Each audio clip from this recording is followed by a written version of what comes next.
Great. Well, thank you for joining today. So our webinar today is called Achieving a Higher Imaging Throughput with Synchronized Autofocus and Motion Control, co-hosted by Dover Motion and WDI.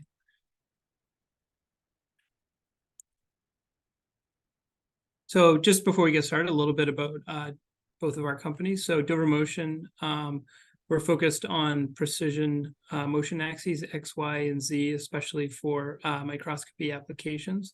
And we also can provide higher level motion subassemblies. And for our Smart Stage ecosystem, we've developed the Motion Synergy API. And what that's designed to do is allow customers to get started quickly with a user interface that gives them motion quickly, and then also use that same platform to code their motion programs into their instrument design. Kevin, why don't you explain WDI? Perfect. So WDI is an OEM microscopy automation solution company. Autofocus has been the core of our business when 20 years ago we created the first laser autofocus sensor for the flat panel display industry. Since then, we've expanded it into other sectors like the semiconductor wafer inspection, but then particularly relevant to this webinar, we are in the life science and biomedical imaging applications as well. Hello, I'm Dig Thomas. I'm Principal Systems Engineer at Dover Motion.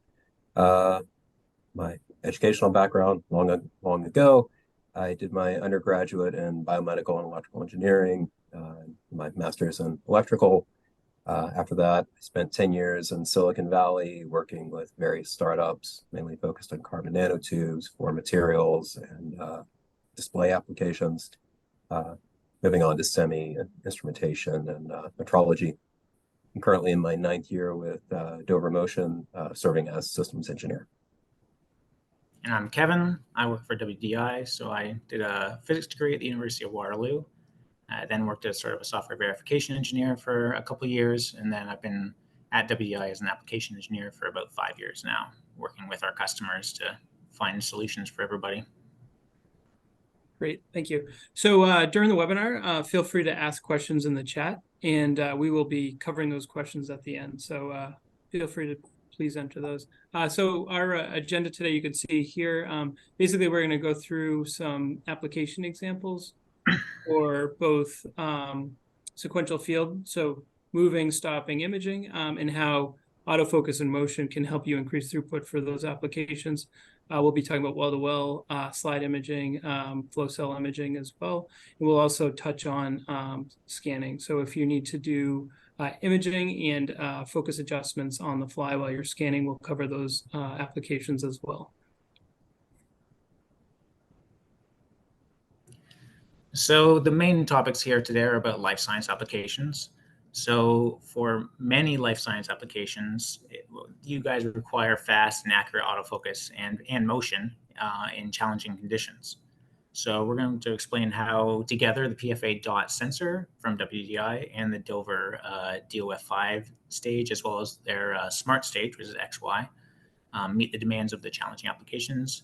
And particularly, we're going to cover two main topics, which is the multi-well plates and flow cells, because that is typically what we've seen most customers and most clients, potential clients, want to deal with.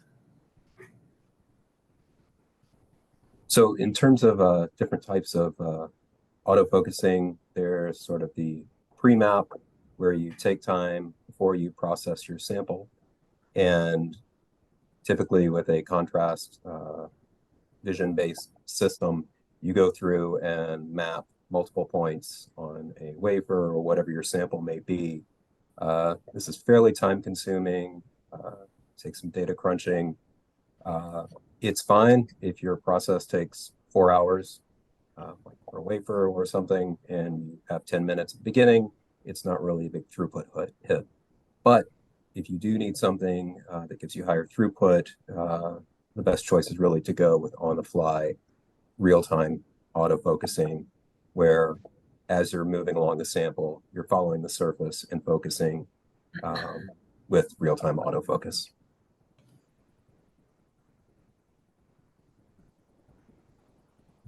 So when we talk about different types of autofocus, there's really only two options here. So there's the video autofocus, which is a contrast-based autofocus, and a laser autofocus, which is what WDI mainly covers. So with video, there are some pros. It's really cheap. You can implement it with basically any algorithm that you can find online or yourself. And it's really repeatable on a pattern medium that sometimes, if it has too many surfaces, maybe the laser autofocus rather, would have trouble with all those multiple surfaces happening all at once. But it's extremely slow. It doesn't work with any sort of clear glass or objectives like that where there isn't a pattern to reflect off of. And you, again, if you need to scan at all, this is not going to work for you. So the benefits of having a laser autofocus is it's super fast. You can do on the fly, as Dig was saying. It's accurate, precise. We advertise about a quarter depth of focus is the accuracy of our autofocus unit. Some cons is that it does require refractive index change for the most part to identify a surface that you're going to focus on. And it requires more optical integration, so you need to sort of integrate it into your microscope in a way that makes sense. So these are two products that we're sort of talking about today. On the right side, you'll see our PFA dot sensor. That's what you will be integrating onto the microscope, into the infinity corrected microscope. And then on the left here, you see Dover Motion's DOF5 stage, which is a single objective stage that we send signals to command how to move to focus.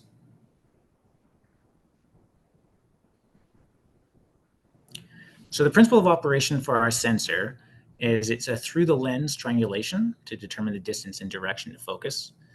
You can see on the right-hand side, the image that you can see there. When we're in focus, the laser focuses down to a nice small little dot. And then when we're above and below focus, it expands out to this sort of semicircular shape. And then depending on how far away we are, we can determine the distance and direction to focus, and then command the Dover stage such that you come back into focus.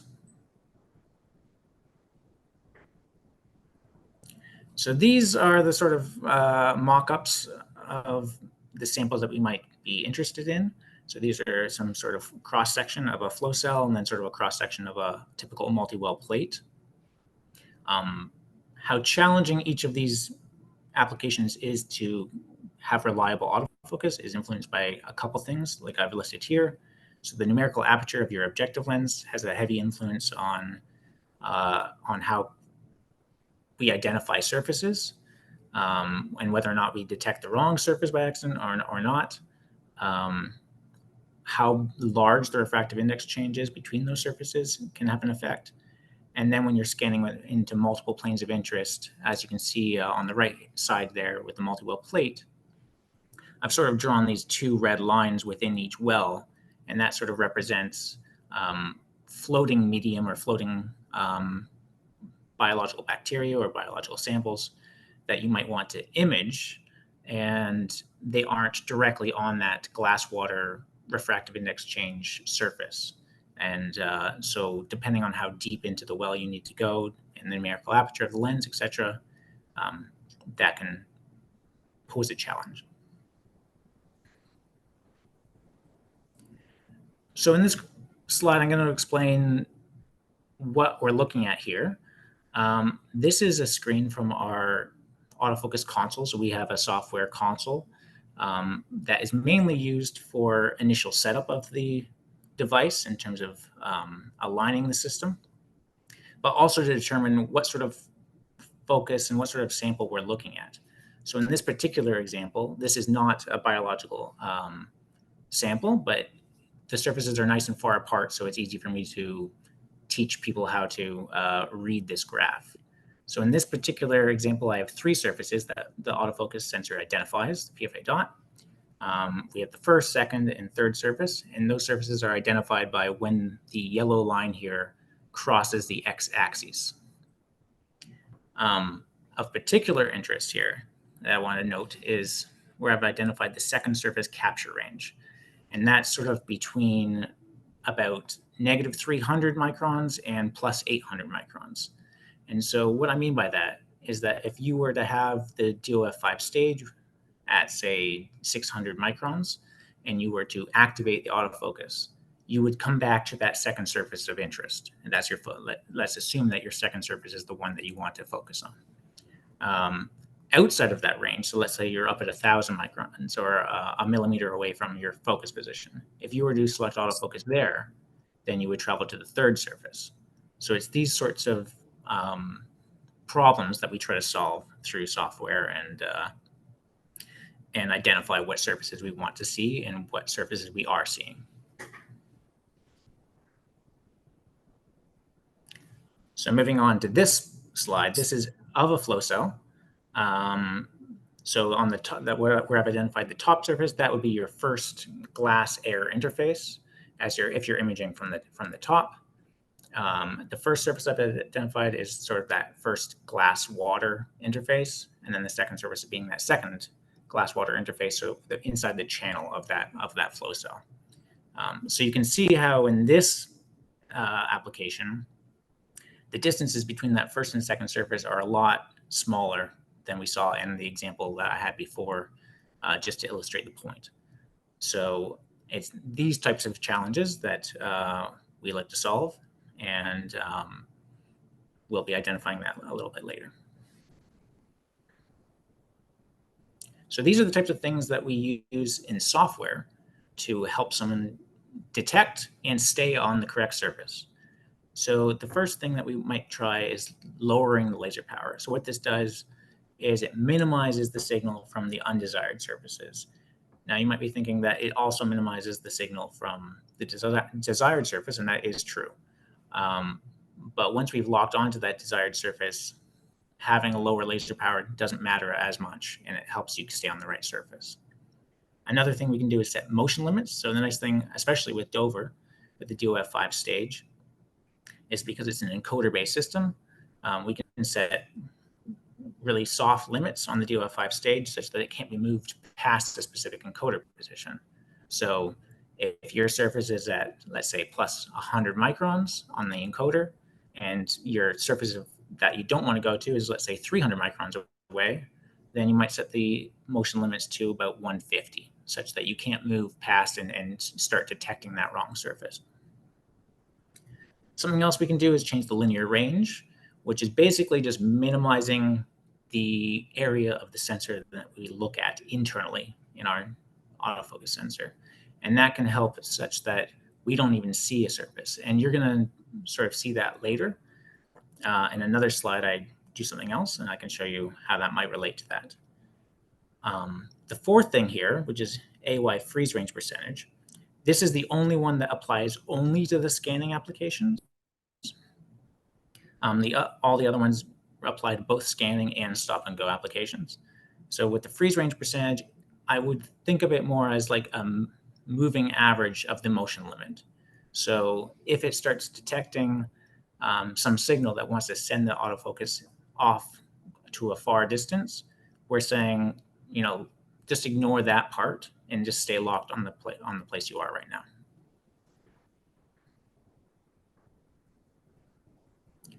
So once we've sort of exhausted software ways of helping you stay on the correct surface, this is where we might change and start focusing on more hardware or physical mechanical things to do.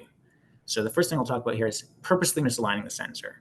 So what this is going to do is, at the sacrifice of a little bit of capture range, which I talk about in the next slide, you can separate surfaces. So in this image right here, you see that nice peak in the center that's nice and thin. So that's the surface that we want to focus on. So we're on that surface right now. And then on the left side, you see this big peak off to the side, and that's the other surface interfering with our signal. You can go to the next slide now. So here I see by purposely misaligning the sensor in physical space, I can separate the surfaces such that when I'm focused on either of them, either on the top glass surface or the water glass interface, the sensor no longer sees that surface, and it has much of a less of an effect on the overall focus.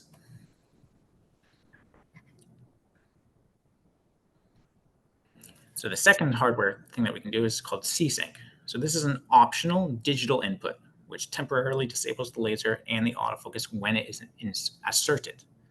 So this is useful for a couple of reasons. So let's say that you've mapped your X and Y, using the Dover Smart Stage, and then you want to turn off the laser when you're not inside of a well, when you're imaging, let's say, a multi-well plate. So this would avoid the PFA dot targeting the bottom, like glass air surface, when you're moving between wells or if you're moving outside of the well, of the multi-well plate itself.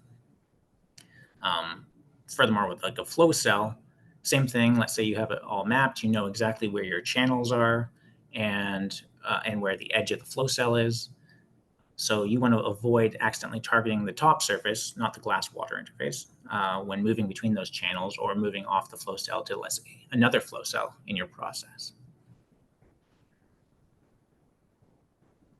So sometimes you may not necessarily want to follow a single surface. You may be trying to image something three-dimensionally, go through and take a Z-stack of images. So direct drive is the way to go with this. It's high speed, high resolution.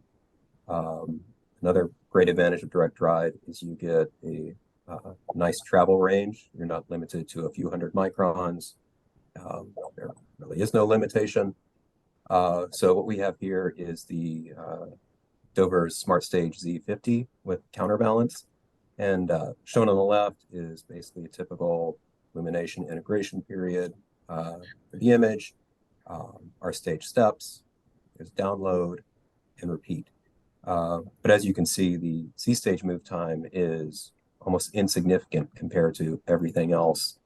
And looking at the graphs on the right, you can see this high-speed performance. These 250 nanometer moves basically take less than a millisecond and settle within plus or minus 40 nanometers, which is phenomenal, again, if you're trying to do that three-dimensional imaging or any kind of characterization of more than a single surface.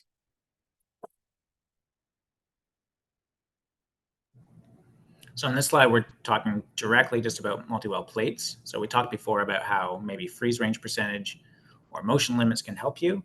So in this case, you can see, between the wells, we don't have that any glass water interface. All it would see is the bottom of the plate. So by setting in some motion limits or maybe setting in the freeze range percentage, we can stop it from traveling back down to that bottom plate.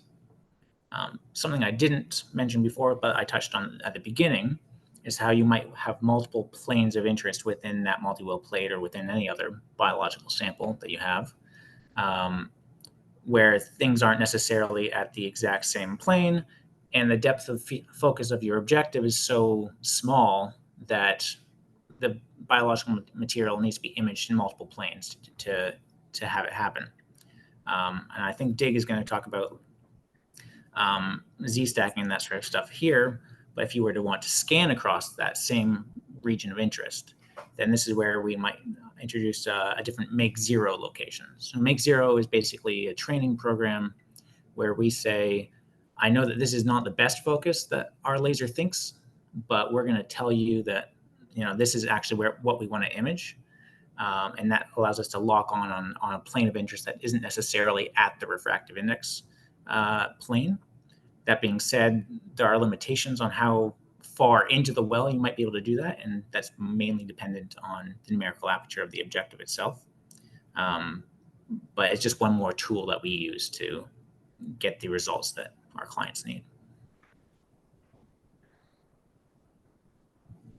So if you're doing well-to-well imaging sequentially, Dover has a technology called RME. It's repetitive motion enhancement. And again, you can see on the bottom left-hand side, similar to as before with the Z-stacking, you have this illumination integration period and download and move time. And we're to the point where our motion is so fast now, it's really on the order of the download time, or in some cases faster. So first plot in the top right shows a fairly well-tuned move settling in under 77 milliseconds. 2 millimeters to 200 nanometers. But then if you look in the bottom right, all of the resonances are gone, vanished. And this thing settles way, way faster. And this, again, is with our technology of RME, and it really allows you to get much higher throughput when you're doing that sequential field imaging. So conversely to the sequential field imaging, there's the scanning type imaging. This can be on a bowed or I guess it could be bowed or tilted sample. Long ago in industry I used to work in, we called them potato chips, and had various curve fits for them. So in any case, you need an autofocus to track that while you're scanning, and that can be imaging, that can be laser processing. Something you can do ahead of time, or you can do on the fly. But the second item that we have here for scanning imaging absolutely has to be done in real time. And this is something that really, only technology like WDI has can allow you to reach this level of performance where you actually perform autofocus and cancel out any sort of external vibrations that may be printing through in the Z direction while you're trying to focus. Again, this can't be a gigantic vibration, it can't be insanely high frequency, but there are many realistic signals that print through that through the use of WDI's autofocus and DOF5 or Smart Stage Z50, we're able to cancel out and get beautiful high resolution images. The last for scanning, so there's TDI, time delayed integration, where you have a camera that is synchronized with position trigger. And as that moves along, it integrates the signal. Benefits are less light, so less photo bleaching, things like that, and higher signal to noise ratio. Again, that's something you absolutely need a real-time autofocus tracking for. So this is a capture taken with, again, the WDI's autofocus console. And this is part of our diagnostic suite to determine sort of how good our autofocus is. And this is sort of a report card on how well we think we're doing in terms of keeping up with your sample. So in this particular example, we're looking at a tilted or bowed sample. We find that this is mostly relevant to like a flow cell application where oftentimes you have it sort of clasped on either end and then maybe have a vacuum chuck in the middle that's sort of bowing the sample down. In this particular example, we have a 4 millirad tilt to it. And so that what you're looking at here with the green line is sort of the Z motion that we're going through over about the period's about 2.2 seconds. And then the magenta line is sort of our sensor readout of our position. And down in the corner, the bottom right-hand corner, you'll see min, max, standard deviation, and then RMS. So we're getting an RMS of about 10.4 in this case. And then we multiply that by a value for determining slope and the depth of focus. So in this case, anything up to 50 would actually be an acceptable value and keep your sample in focus. So we're doing very well here and well within the quarter depth of field that this objective needs to be maintain focus. And then this one is for the vibration issue. We injected a sort of 10 hertz, 600 nanometer peak-to-peak movement that our autofocus sensor had to track along with the DOF5 stage. In this case, we're getting an RMS value of 15.6, which again is well within the depth of focus of this particular objective. So it's really a testament to both WDI's PFA dot sensor as well as Dover's DOF5 stage that allows you to keep up with that sort of Z motion. So continuing on with scanning and that trigger position theme, Dover has developed higher end encoder technology, which is called the ultra encoder, but it's really a very low subdivisional error encoder. And you can see in the bottom left-hand graph, if you squint, basically on the y-axis, you have cyclic error, which more or less dominates that subdivisional error. And on the x-axis, you have displacement. So in this case, it's 150 millimeter travel. And if you look at the plot, basically, few points it exceeds outside of plus or minus 5 nanometers. But our 3 sigma on that is 4.03 nanometers, which is phenomenal. And where this is really valuable is for where short range accuracy is important. So in sort of that hundreds of nanometers to a micron, where you can't tolerate too much variation in there, this knocks it out of the park. Obviously, it is very good at the long range accuracy as well, but this sort of covers both ends of the spectrum.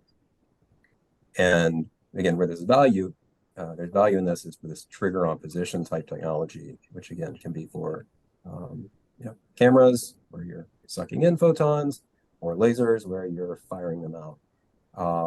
And this bottom right graph, we have sort of velocity on the top, and then 2 digital signals. The blue one is the gate, and the orange is would be your sort of incremental trigger on position signal.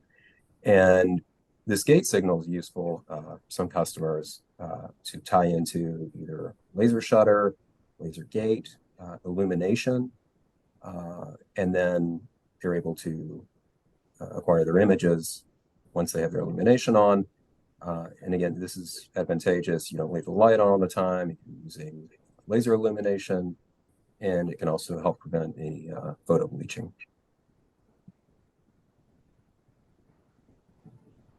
So there's really 2 options for interfacing between the PFA dot and the DOF5 Z stage. The first one I'll talk about, which I'm the most familiar with, is WDI's fully integrated solution. So this one's very simple. WDI software handles everything. So you would use our SDK to interface with Dover's Z stage. It's just one piece of software. And I'll be showing you in the next slide how it sort of looks to set up. And then you have this sort of hybrid solution. So that would be useful for way more demanding applications. Something like if you're doing really, really quick Z stacks, that might be where you would want to use Dover Motion's motion synergy software to help get the best performance out of the Dover DOF5. And that would require interfacing between both of our SDKs, Dover's and WDI's. And the sensor PFA dot would just send out step and direction signals to the DOF5 stage.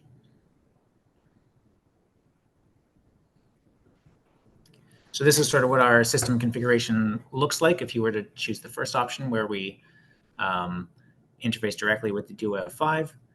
You just select DOF5 encoder 5 nanometers in the Z motion section right there.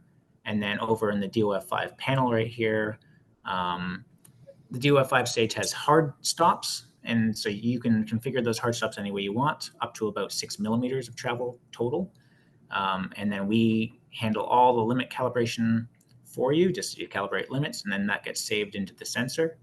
And you can home the stage and engage and disengage the stage from here. So for the more advanced users, there's the hybrid solution. And this is for people who want complete control from a software perspective over the Dover Motion hardware and independently of the WDI hardware. In this type scenario, WDI sends a hardware signal, pulse and direction to the DOF5 or Smart Stage Z50, and that is basically the link between the two. All of the software outside is controlled by the customer via each individual software package, SDK. So for this pulse and direction, you can have a granularity of basically 1 count of the encoder, which is 5 nanometers. So if you have 200,000 steps per millimeter, that's your gear ratio of 1:1. If you want something a little coarser, never thought I'd say 25 nanometers was coarse, but you would do a 5:1 or 40,000 steps per millimeter. That would be set through Dover's Motion Synergy API. There's a little code snippet. Alternatively, you could set it in the Motion Synergy GUI as well. Great. So just wrapping things up, some other available solutions. We touched a lot on our Smart Stage XY and DOF5 for Z focusing. We've got a whole suite of Smart Stage products where the controls and encoder are embedded in the stage in a small footprint. So currently, we're working on an open frame, which is in alpha. We've got monolithic XY for better stiffness and lower profile applications. Our DMCM boards can run pretty much any linear motor or stepper motor stage that we manufacture. We've also got longer travel shuttle stages for applications that need maybe multiple shuttle axes on top, or just that longer travel for load unload. And then WDI, the PFA dot is a laser dot based sensor. We also sell a laser line based sensor, either the ATF6 or our PFA sensor. It's exactly the same package. You can sort of see it there. It looks almost identical, and it still uses through the lens triangulation. But as you can see, instead of a dot, it sort of expands out into a rectangle. And this is good for highly patterned samples, because then we get multiple areas of feedback and can sort of discard extraneous signals that we maybe don't want from other artifacts within the same image. So that wraps it up for today's presentation. Thank you for attending, everybody. Please enter questions in the chat. We do have a couple that came in already. First one was about the recording. So yes, after the event, the recording will be available through this link, and we will also send out an email to all attendees with the link for the recording. We've got another question that came in. So what is the smallest move the DOF5 can do? Dig, do you want to handle that one? I believe we bet at like 15 nanometers. If you need something smaller than that, we could talk about it. It's certainly capable of doing smaller moves, but in terms of what we typically attempt, 15 nanometers. Great. Any other questions? Okay, there's no more questions at this time. We'll wait another minute or two. Feel free to pop those questions in the chat.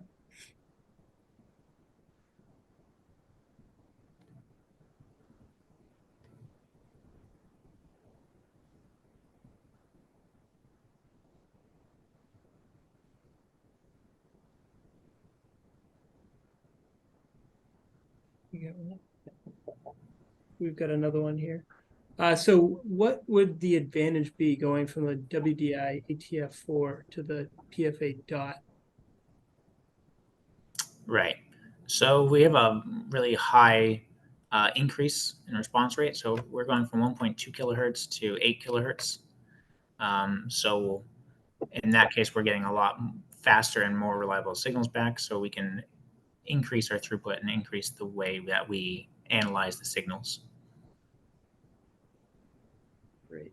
We'll wait a few more, another minute here and see if there's any follow-ups or additional questions.